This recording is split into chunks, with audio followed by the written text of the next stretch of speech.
네. 5월달은 이제 다음 달이 5월달인데요. 5월달은 이제 가정의 달입니다. 그 5월달 중순까지도 부활절기에 해당이 되는데, 오늘까지만 제가 부활의 말씀을 여러분에게 드리고요. 5월달부터는 주로 가정에 대한 그 절기에 맞춰서 그렇게 말씀을 드리려고 합니다.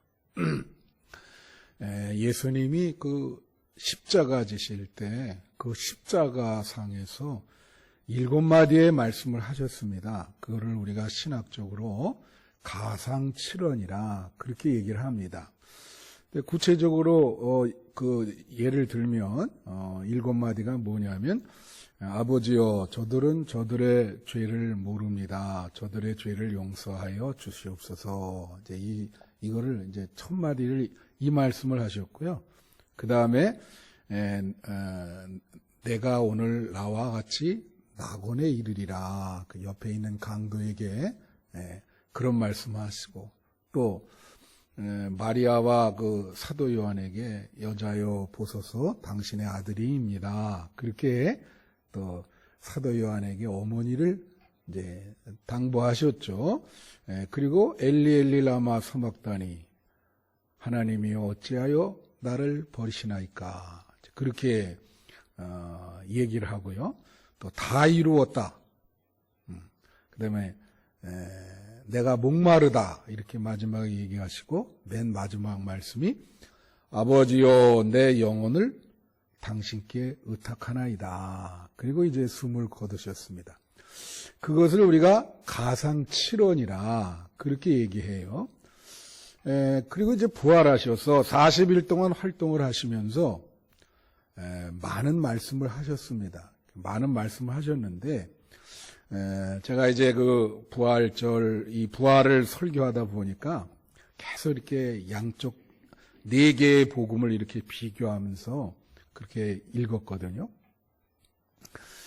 그 중에서 이 가상칠언에 비교되는 이제 부활칠언이다.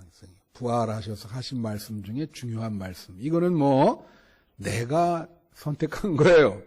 내가 부활하시면서 예수님이 하신 말씀 중에 가상칠언에 견줄 만큼 그렇게 중요한 말씀이 있다. 그게 부활칠언이라. 그래서 제가 선택을 해서 여러분에게 오늘 말씀을 드리려고 합니다.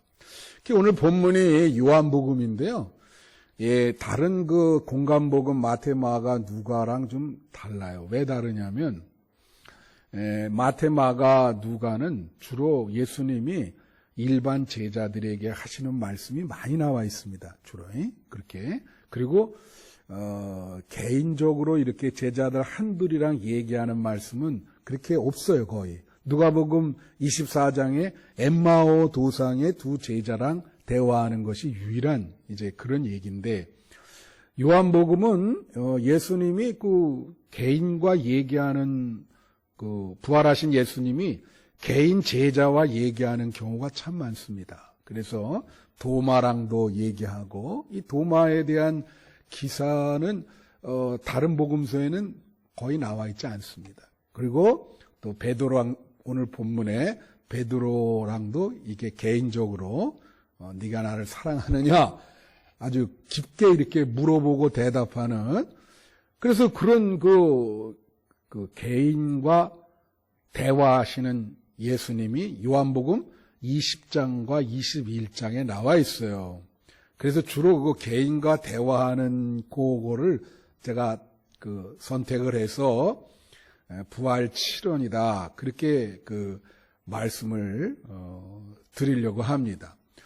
그 20장, 21장을 다 읽어드려야 되는데 그렇게 할 수 없잖아요. 그래서 이 베드로와 대화 나눈 마지막, 네가 날 사랑하느냐 그랬더니 3번이나 물어보잖아요, 예수님이. 그래서 베드로가 이제 대답을 하시니까 내 양을 먹이라. 이제 그게 개인과 나누는 마지막 말씀이었다라고 하는 걸 말씀드리고 싶습니다. 자, 그래서 부활 7원 중에 첫 번째 말씀이 20장 15절에 나오는 말씀인데, 이게 뭐냐면 막달라 마리아가 그 예수님 그 무덤에 찾아가거든요. 근데 이제 부활하신 예수님을 봤는데 못 알아봅니다. 그래 동산을 지키는 동산직인 줄 알아요. 예수님을 보고도. 그죠? 이런 경우가 이제 많이 나와 있는데, 이거는 이제 그 마태복음에도 자세히 나와 있습니다. 그러니까 예수님이 답답하시잖아요. 그래서 마리아에게 뭐라 그러시냐면 이렇게 얘기를 합니다. 여자여, 울며 누구를 찾냐? 자, 그렇게 물었어요. 마리아에게. 자, 이거 참 생각을 해보세요. 지금 마리아가 있고 그 앞에 바로 예수님이 있는데, 예수님을 앞에 놓고 이제 다른 걸 찾는 겁니다. 못 알아보고. 그리고 예수님을 동산직이라고 생각을 해요. 그러니까 예수님이 답답해서 여자야, 뭘 찾냐? 누구를 찾냐? 너 도대체 교회 와서 누구를 찾냐? 응? 누구를 그렇게 쫓아다니면서 신앙생활 하냐? 그런 질문이지. 우리가 교회 와서 찾아야 될 분이 예수님 아니겠습니까? 부활하신 예수님. 그죠? 예. 근데 그냥 교회에서 신앙생활 하는 사람들이 엉뚱한 거를 찾는다고. 교회 와가지고. 그러니까 예수님이 너 도대체 누구를 그렇게 찾냐? 예수님을 앞에 두고. 에? 정신을 좀 차려라. 네 앞에 있는 예수님을 좀 바라봐. 네 바로 앞에 있는데 네 바로 앞에 있는 그 예수님을 왜 못 보냐? 여러분 오늘 예배드리러 교회 오셨는데 교회의 주인이신 예수님을 만나고 돌아가시는 여러분 되시기를 축원합니다. 근데 중요한 거예요. 교회 왔을 때에 우리의 관심이 어디에 있는가 되게 중요하지. 무슨 관심과 목적으로 교회를 오셨는가? 누구를 찾냐? 그렇게 물은 겁니다. 자, 그 다음에 두 번째는 21절에 나오는데 이거 역시 뭐냐면 너희에게 평강이 있을지어다. 이거 지난주에도 제가 말씀드렸죠. 근데 이 말씀을 21절만 하는 게 아니라 21절부터 세 번에 걸쳐서 선언을 하세요. 너희에게 평강이 있을지어다. 이 누가복음에는 한 번만 나오는데 이 요한복음에는 20장에는 세 번씩이나 제자들 앞에서 너희에게 평강이 있을지어다. 너희에게 평강이 있을지어다. 뒤에 읽어보시면 계속 그렇게 나와요. 자, 오늘 그 평강이 있겠다라고 하는 말을 지난주와 좀 다른 각도로 한번 보면요. 왜 예수님이 이렇게 제자들에게 너에게 평강이 있을지어다 이렇게 선언을 하실까요? 우선 예수님 십자가 질 때 다 도망가고 예수님을 배신하고 저주한 그 제자들의 마음은 좀 어떻겠습니까?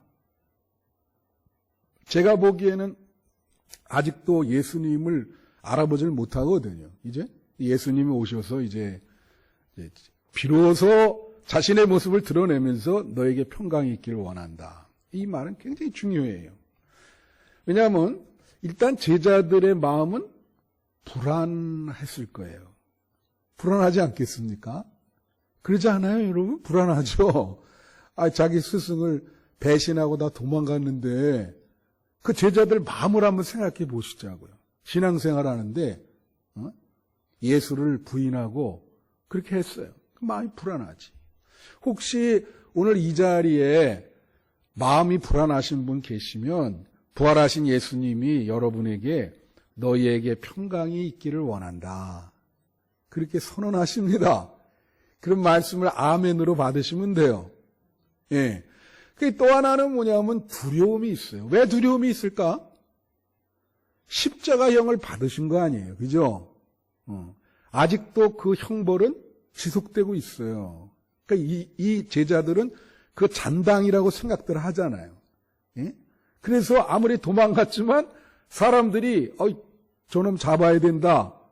그런 두려움이 있는 거예요, 지금. 그것은 불안이랑 또 다른 거예요. 그런 두려움이 있죠. 그래서 그 두려움이 있는 제자들에게 내가 여기 있다 말씀하시면서 평강이 있을지어다. 이 자리에 만약에 마음에 두려움이 계신 분이 있으면 부활하신 예수님이 너희 마음에 평강이 있기를 원한다. 그렇게 선언하십니다. 여러분 마음이 평강이 있기를 축원합니다. 그 다음에 또 하나는 이 제자들에게 죄책감이 있을 거예요. 당연히 그렇죠. 아니 정말 예수님에게 은혜를 많이 받았는데 참 그렇게 평생 쫓아다니다가 어떻게 이렇게 내가 배신할 수가 있나. 그러지 않아요? 말은 안 하지만 죄책감이 있죠. 그 죄책감 속에 이 제자들끼리는요. 아마 여기 복음서에는 그런 게 안 나오지만 이제 기록할 때 제자들이 기록을 한 거 아닙니까? 그러니까 자기들의 그런 아주 치부 이런 걸 잘 안 했겠지. 근데 나는 내가 이 복음서를 보면서 이렇게 상상을 해요. 왜냐하면 이렇게 죄책감이 있을 때 서로들 책임 전가를 할 수 있어요. 야, 너 그때 네가 먼저 그렇게 도망가면 어떡하냐. 그러니까 보이지 않는 자기들끼리의 어떤 갈등이 있을 수 있습니다. 예수님이 그걸 아시죠. 거기에 대해서 평강이 있으리라. 그렇게 선언을 하시는 거예요. 여러분, 죄책감이 있는 여러분들에게 부활하신 예수님이 마음에 평안이 있기를 원한다. 이렇게 선언하세요. 그것을 아멘으로 받으시는 여러분 되시기를 축원합니다. 네. 그 다음에 세 번째가 22절에 말씀하신 건데, 이거 중요한 말씀이에요. 이게 뭐냐면, 예수님께서 숨을 갑자기 이렇게 내리시면서 성령을 받으라. 그렇게 얘기하셨어요. 네? 숨을 하면서 성령을 받으라. 그 제자들이 있는데, 자, 이것은 예수님이 요한복음에 약속하셨죠. 보혜사 성령을 너에게 보낼 것이다. 그 성령을 지금 받으라. 응? 지난주에도 말했지만은 예수님이 이제 승천하시고 안 계시면은 신앙의 대상이 없어지기 때문에 상당히 불안하단 말이에요. 그럴 때 그것을 용기를 주고 힘을 주고 자신감을 주는 것이 성령이에요. 그래서 성령을 받으라. 너희 성령 충만하게 신앙생활 해야 돼. 예. 여러분, 우리가 지금 아까도 예배 전에 우리 권사님이 얘기했지만은 이 코로나19가 너무 길어져요. 그래서 또 최근에는 막 확진자도 늘어나고 몇 뾰족한 대책이 없어요. 예방주사도 언제 맞을지도 모릅니다. 응? 그러니까 사람들 마음이 얼마나 이게 지치고 이 코로나 블루라 그러잖아요. 이 지치고 우울하고 막 짜증나는 그런 세월이에요. 제자들 마음이 당시 그렇지 않았을까? 그런 제자들에게 예수님이 뭐라 그러죠? 성령을 받으라.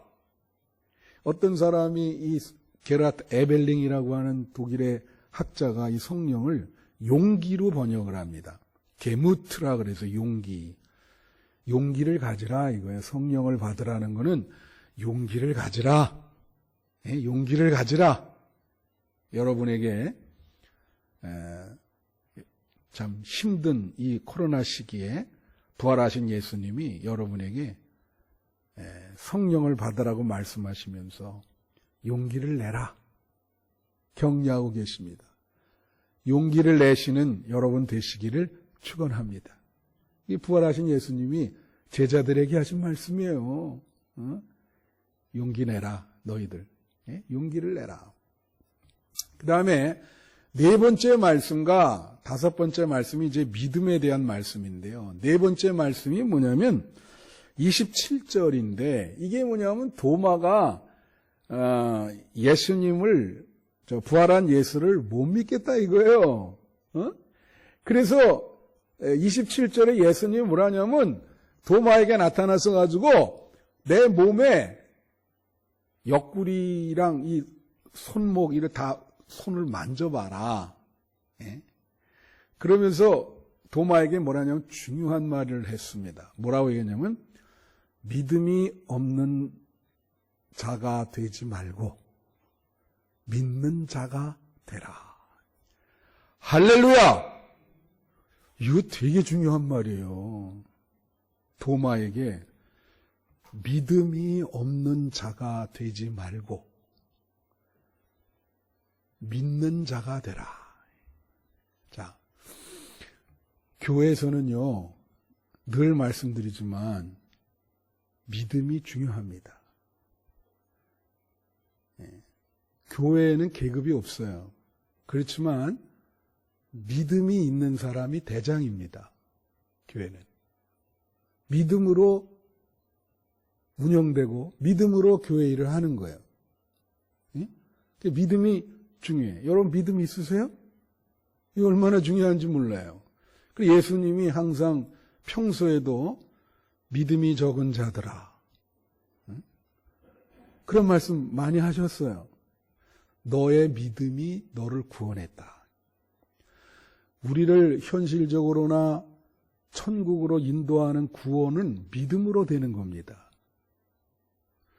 믿음으로 여러분의 삶의 문제가 해결되는 거예요. 할렐루야. 믿음으로 우리가 구원을 받는 거예요. 그래서 이 기독교에는 믿음이 굉장히 중요해요. 지금 여기 믿음이 없다, 있다 라고 하는 건 어떤 존재의 유무, 예? 어떤 분은 또 믿음의 분량이라 그래요. 야, 여러분 마음속에 지금 믿음의 분량이 어느 정도 있으세요? 자, 제가 한번 물어볼게요. 믿음이 여러분 마음 안에 있으세요? 아니면은 여기 지금 부활하신 예수님이 도마에게 너 믿음이 왜 이렇게 없냐? 믿음 없는 자가 되지 말고 믿음이 있는 자가 되라. 그래서 한번 이 자기를 이렇게 반성을 한번 해보세요. 내가 믿음이 있는가? 과연 믿음이 있는가? 예? 한번 생각을 해볼 필요가 있어요. 예수님이 만약에 여러분 앞에 만나면 여러분에게 뭐라고 말씀을 하실까? 그러지 않아요? 너 믿음이 있냐?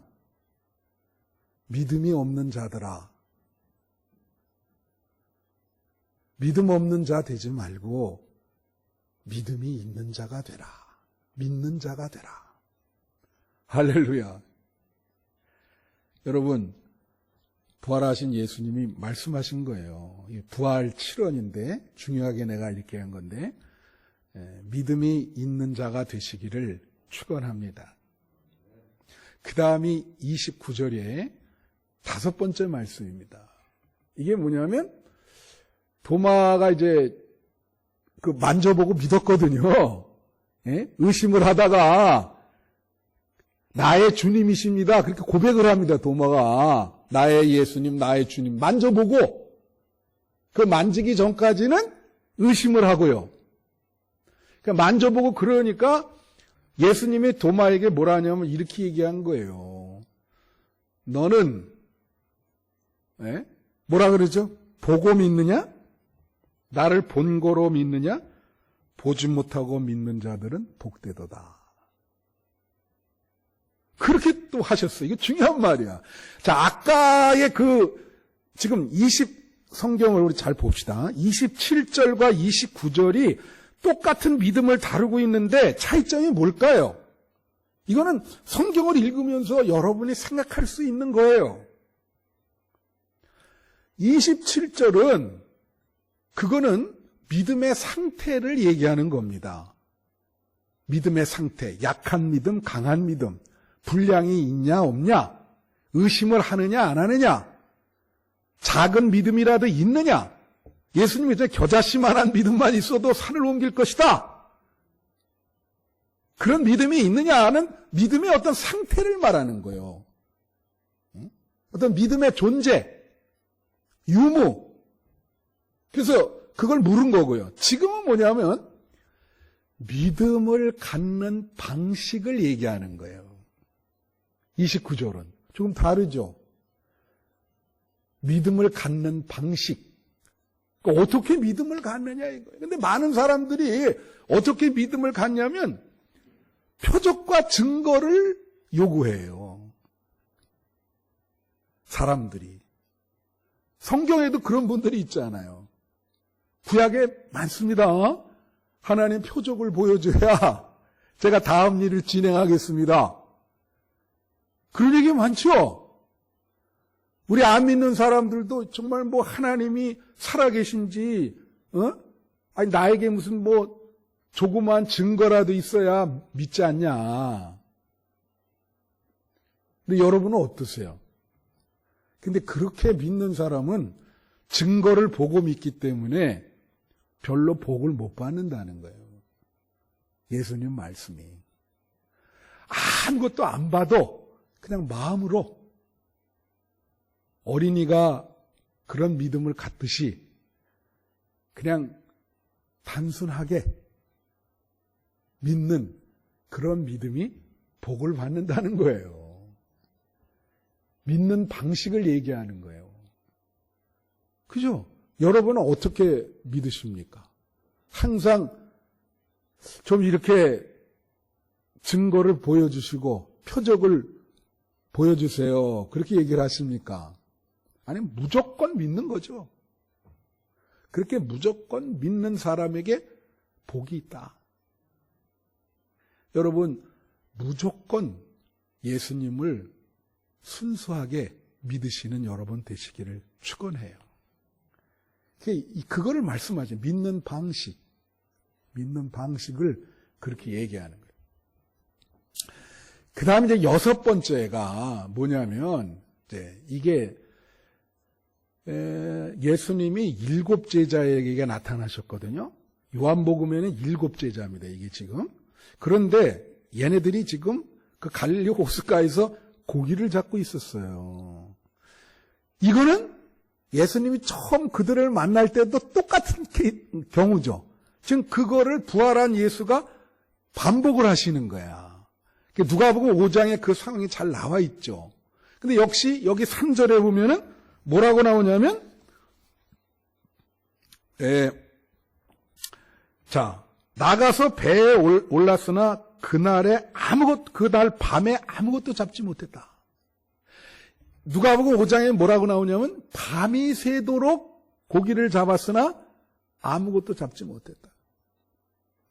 근데 누가복음 5장에 처음 만났을 때는 예수님이 손가락을 가리키면서 저 깊은 데 가서 그물을 내려라. 그래서 그물에 가득 고기를 잡았다 나와 있어요. 근데 여기는 예수님이 6절에 보면 뭐라 하시냐면 똑같은 얘기인데 그걸 반복하시는데 그걸 뭐라 그래요? 내 배의 오른편에 그물을 내리라. 그렇게 얘기해요. 그 깊은 데로 내리라는 것이 오른편으로 바뀌었어. 그런데 똑같은 거는 밤이 새도록 잡았지만 못 잡았는데 역시 오른편에 내리니까 그물이 가득하게 고기를 잡은 거예요. 똑같은, 지금 이건 뭘 의미하냐면, 자, 원래 이 베드로가 말이죠. 직업이 어부입니다. 그럼 누가복음 5장 사건은 뭘 의미하냐면, 여러분 잘 들으세요. 이게 뭐냐면, 이 베드로는 어부가 생업이에요. 누구보다도 매일 피곤하게 고기를 잡아야 생존을 할 수가 있어요. 예. 그러니까 이 베드로의 일상생활, 일상성이라 그러잖아요. 그는 반복해서 고기를 잡고 생존을 위해서 몸부림을 치는 겁니다. 근데 잘 안 되는 거예요, 이게. 그러니까 너무 피곤해. 지금 이 코로나19 사태 때문에 뭐 자영업도 무너지고 뭐 이런 거 많잖아요, 지금. 사람들. 이 생존 때문에 얼마나 지금 그 사람들이 심리적인 그 압박감. 예?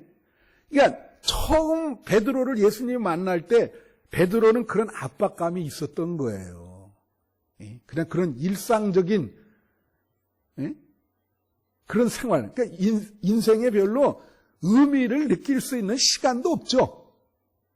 그냥 이 먹고 사는 게 포도청이라 그러나.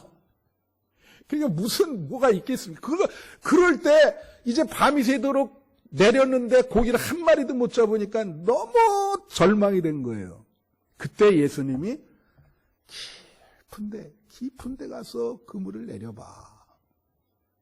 고기를 그냥 너무나 가득하게 잡은 거예요. 그러면 뭐라 그러죠? 고맙습니다. 그래야 되는데 누가 보면 5장에 보면은 너무 이게 지쳐 있으니까, 예? 주님 나를 떠나세요. 이렇게 얘기를 한다고 해요, 베드로가. 그런 베드로에게 너는 사람 낚는 어부가 되라. 그렇게 말씀하시거든. 그런데 십자가를 지실 때 다 도망갔단 말이야. 사람 낚는 어부가 되기 위해서 예수님을 따르다가 예수님이 십자가 지니까 다 도망가고 다시 어부가 됐어. 다시. 다시 또 생업을 걱정하면서, 예? 그 힘들고 고통스러운 그 생존을 위한 몸부림이 있는 그 일상생활에 다시 들어간 거예요. 그럴 때 부활하신 예수가 다시 나타나서 그들의 믿음을 회복시켜 주는 거죠. 오른편에.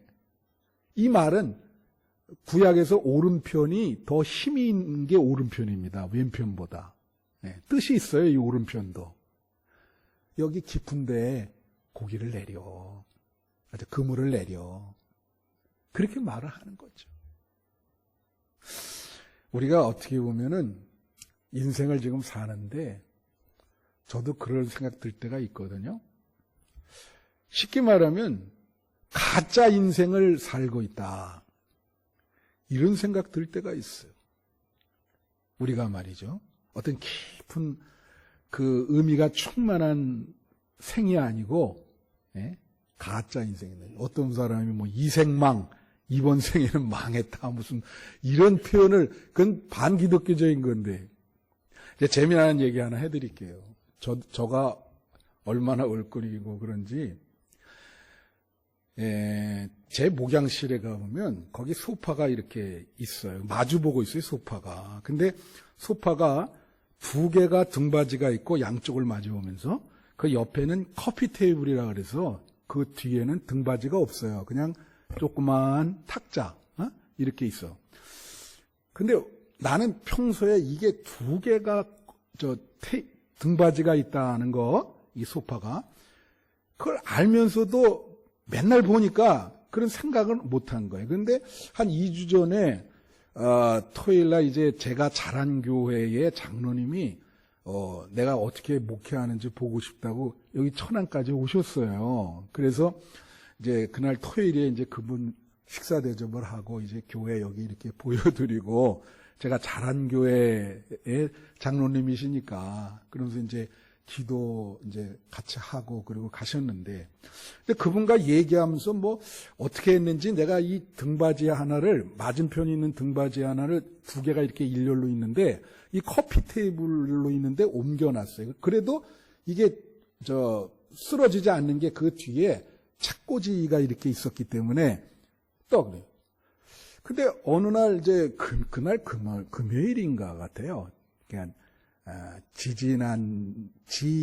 지난주 금요일. 예? 금요일 날 이제 그 우리 집 사람이 금요 철야 예배 보고 이제 목양실에 뭐 청소하러 갔다가 내려오더니 지역장들이랑 저한테 뭐라 하냐면, 아니 여보, 저기 그 소파에 그 등받이 하나가 없어졌네? 그러는 거예요. 이게 원래 2개인데 이거를 이렇게 벌려놨기 때문에 이게 없어진 것처럼 보이죠? 근데 원래는 2개인 거예요, 이게. 예? 그런데 나는 그걸 평소에 생각을 안 했기 때문에 어떤 생각이 드냐면은, 낮에 내가 이제 거기 여기 오전에 이제 항상 와서 있다가 한번 올라가고 오거든요. 오면서 책을 가지고 왔는데 내가 뭘 했냐면, 한술 더 떠서, 낮에는 3개가 있었는데, 이렇게 얘기한 거예요. 그러니까 지역장들이 그 소리 듣고는, 아이, 이거 누가 여기를 어디 그 번호를 아는 사람이 와서 가져갔나 보다. 이제 그렇게 얘기하는 거예요. 그런데 내가 이제 전도사님한테 그 얘기했거든요. 그게 하나가 없어졌다 했더니 전도사님은 한술 더 떠요. 뭐라냐면 그거 하나 없어진 거 제가 이렇게 교회 어디 있는 거 봤습니다. 그러는 거예요. 예? 야, 참 이게 그래서 그래? 그래서 뭐 어디 있어? 그럼 빨리 좀 생각을 해봐. 그랬더니 근데 봤는데 기억이 안 나네요. 그렇게 얘기를 해요. 예? 그리고 이제 그러고 있는데 그래서 내가 주일날이 됐어요. 그래갖고 이제 거기 재정부실에 그 김홍규 장로님이랑 이제 백운양 장로님 몇 분 계셔서 내가 김홍규 장로님 모셔다가 이것 좀 보라고, 이게 등받이 하나가 없어졌다. 또 김 장로님이 뭐라 하냐면, 야, 이거 큰일 났네. 섬뜩하네요. 응? 그러면서, 이거 번호 다 바꾸고, 이거 해야 된다. 그래갖고 딱, 그 재정방에 갔더니 그런 얘기하면서 나 이런 일 내가 그랬거든요. 목회하면서 처음이라 했더니 백운양 장로님 또 나한테 뭐냐면 혹시 옛날에 누구랑 심하게 원수진 사람 있습니까? 그렇게 물어보더라고. 아유, 그래가지고 내가 참 이거 큰일이다. 예? 그래갖고 내가 보통 창문에 이거 안 잔 거예요. 이게 높이가 있기 때문에 어떤 놈이 여기까지 뭐 창문으로 들어오겠네요. 열어놓고 다니. 그날은 내가 이게 잠그고 나가면서 지역장들한테 이거 한번 찾아보거나 이게 어떻게 이렇게 됐는지 한번 잘 추적해 보라고. 그랬더니 이 2분 지역장님이 이제 내가 가고 난 다음에 주일에 올라가서 이렇게 본 거예요. 봤더니 전화 왔어. 목사님, 가만히 보니까 그게 원래 등받이가 2개예요. 그래? 아이, 그 커피 테이블 그 하나 있고 그 뒤에는 원래 등받이가 없는 건데 누가 그걸 하나를 옮겨놔가지고 가운데가 뻥 뚫린 것처럼 없는 것처럼 보인 거라고. 야, 여러분, 사람이 이렇게 가짜 인생을 내가 산다 그랬죠? 우리가 이렇게 살아요. 예? 이렇게 산다. 이게 자그마한 해프닝이지만 예? 사람들이 모인 사회는 이렇습니다. 여러분 그걸 아셔야 돼. 뭐 지금 정부에서 뭐 말들 많잖아요. 이런 요소가 많다고 다들 이게 이런 요소가 가짜, 예? 실체가 없는 거를 늘 두려워하고 예? 실체가 없는 거를 쫓아다니고 한심하지. 그러니까 이 깊은 데 가서 그물을 내려라는 건 뭐예요? 너 더 이상 이제는 그렇게 생존 때문에 걱정하지 말고 좀 깊은 그 의미, 궁극적인 의미를 추구하면서 살아라. 궁극적인 의미. 네가 왜 살아야 되는지, 왜 내가 이렇게 살아야 되나. 그 궁극적인 의미를 그걸 좀 깨달아. 그 깊은 데 가서 그물을 내려봐 임마. 너무 그렇게 아웅다웅하지 말고 말씀하시는 거예요. 이게 얼마나 중요한 말씀이에요. 네? 우리가 예수를 믿는 크리스찬들이 내가 앞으로 살아야 될 그런 목표와 방향과 의미에 대해서 한번 깊이 있게 생각해 보신 적 있으십니까? 그저 이게 먹고 사는데 급급하셔가지고 그런 거를 전혀 정말 도외시하고 실체가 없는 거를 쫓아다니면서 참 방황하고 바쁘게 사시는지는 않으시는지 말씀을 드리고 싶어요. 마지막으로 마지막 말씀이 오늘 본문이에요. 이제 다짜고짜로 예수님 베드로에게 이제 그 일이 있은 후에 네가 날 사랑하냐 3번이나 물어요. 근데 베드로도 당신을 사랑합니다. 첫 번째 질문에도. 두 번째 질문에도 당신을 사랑합니다. 세 번째 질문에도 내가 당신을 사랑하는지 아시지 않습니까? 그렇게 대답했어요. 이렇게 보면 야 이게 도대체 이 대화가 뭘 의미하나. 그런데 이거를 헬라어 원어로 봐야 됩니다. 예. 헬라어에는요 사랑이라는 단어가 4개나 있어요. 4개나. 이 스톨게라 그래서 그건 형제 사랑이고 에로스, 연인 간의 육체적이고 정신적인 그런 사랑을 말하는 거고, 그 다음에 필리아라 그래서 어떤 친구 간의 사랑을 말해요. 아가페라 그래서 이거는 무조건적인 사랑이야. 조건을 바라지 않고, 어떻게 보면 이건 하나님만이 하실 수 있는 사랑이죠. 그죠?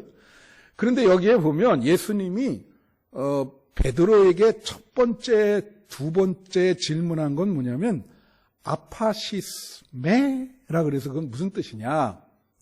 아가페적으로 나를 사랑하느냐? 그걸 물은 거예요. 예수님이 그렇게 물으니까 베드로가 그게 부담스러웠던 것 같아요.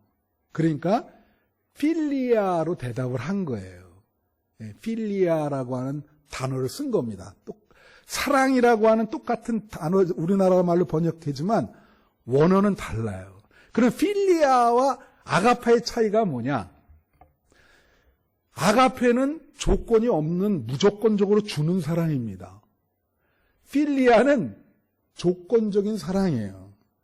그는 내가 사랑을 줬을 때 상대방이 나에게 응답을 해줘야 돼요. 그게 필리아예요. 친구 간에 그렇죠. 우정이라는 게. 그러니까 지금 너 나를 무조건적으로 사랑할 수 있냐 물었다고요. 그러니까 베드로가 친구 간의 우정처럼 그런 어떤 쌍방 간의 그 조건적인 사랑을 드릴 수 있습니다. 이렇게 대답을 한 거예요. 그러니까 예수님이 좀 실망하셔서 두 번째로 또 아파시스메라고 물으신 거야. 아가페적으로 날 사랑할 수 있냐. 그러니까 이 베드로는 부담스러워. 왜 전적이 있잖아. 이게 왜냐하면 예수님 십자가 질 때 그렇게 호언장담하고도 도망갔잖아요. 그러니까 이제는 조금 조심스러운 거죠. 그럼 뭐라 그래요? 역시 필리아로 대답을 했어요. 필리오로. 나는 그 친구 간의 그런 어떤 사랑, 그런 조건적인 사랑을 드릴 수 있습니다. 그러니까 예수님이 이제 베드로의 마음을 알고요. 마지막 세 번째는 필리아로 묻는 거예요. 그러면 그 필리아적인 사랑을 이라도 할 수 있냐? 그러니까 그제서 베드로가 필로세, 네, 필리아적인 사랑을 드립니다. 그럼 이렇게 보면 베드로는 대답한 게 하나도 변한 게 없어요. 처음부터 세 번째까지 다 필리아예요. 어떤 조건적인 사랑. 내가 사랑을 주면 예수님도 나한테 응답해주는 그런 사랑은 드릴 수 있습니다. 근데 예수님은 두 번은 아가페로 물으시다가 계속 필리아로 대답을 하니까 마지막에 그냥 수준을 맞춘 거예요, 베드로에게. 그래, 그런 사랑이라도 나에게 달라.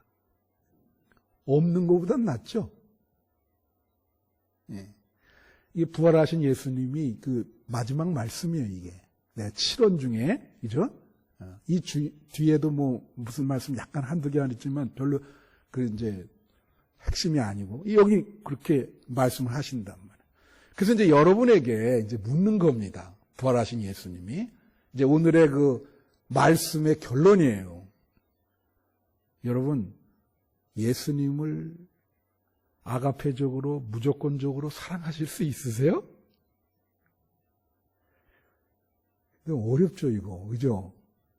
만약 예를 들면, 박해 시대에 너 예수 믿는 거를 버리지 않으면 죽인다. 그럴 수도 있잖아요. 그죠? 역사적으로 그런 경우가 많았잖아요.